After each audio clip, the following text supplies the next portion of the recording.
কালিয়াগঞ্জ কালীকুণ্ড ধাম। Hello guys, আমি ইতি আমার পরিবারের সকল সদস্যদের জানাই দিয়ে অসংখ্য ধন্যবাদ আমার ভিডিও দেখার জন্য।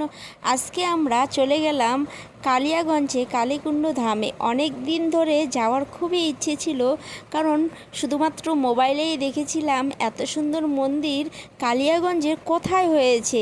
তো খুঁজতে খুঁজতে আমরা সত্যি বাড়ির সবাই মিলে চলে গেলাম সেই মন্দিরে দর্শন করতে। ঠাকুর আর এত সুন্দর মন্দির তৈরি হয়েছে, আর সেই মন্দিরে কি আছে দেখার জন্য।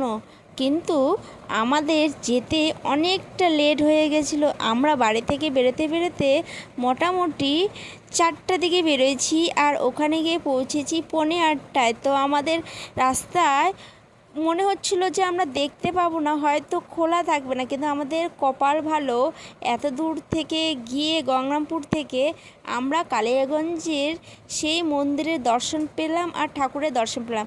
এই ভিতরটা পুরোই রাধা গোবিন্দর, যে হোয়াইট কালার যে মন্দিরটা সেটা রাধা গোবিন্দর। আর এখানে এটা একটা ছোট্ট পার্ক। এই পার্কের মধ্যে সেই ফোয়ারা আছে, সেই ফোয়ারার ভিতরে কি আছে জানো তো?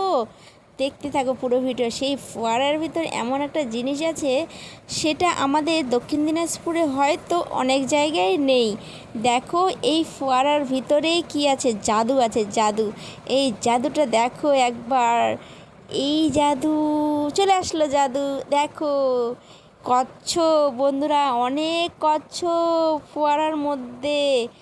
অনেক জায়গায় দেখেছি যে মাছ টাছ রেখেছে, কিন্তু এখানে মাছ নয়, এখানে ভগবানের দেখো কচ্ছপ রেখেছে।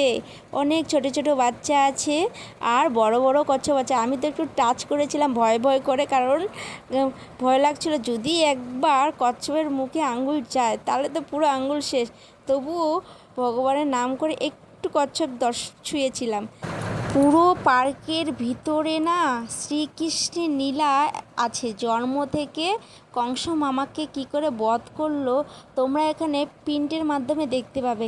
কিন্তু যারা এই প্রিন্টগুলো করেছে অসাধারণ করেছে, দেখার মতো। সত্যি বলছি, যারা এখনও যাওনি কালীকুণ্ড ধামে, তারা চটপট চলে যাও রশিদপুরেই। এত সুন্দর জায়গা তোমরা কোথাও পাবো না। এই দেখো, যেহেতু কালীকুণ্ড ধাম তাই কালীমা তো অবশ্যই থাকবে, আর ভোলে বাবা তো থাকবেই। তো আমরা কালীমাকে দর্শন করলাম পাশে। এত সুন্দর ধাম, চলে যাও চটপট সবাই দেখতে।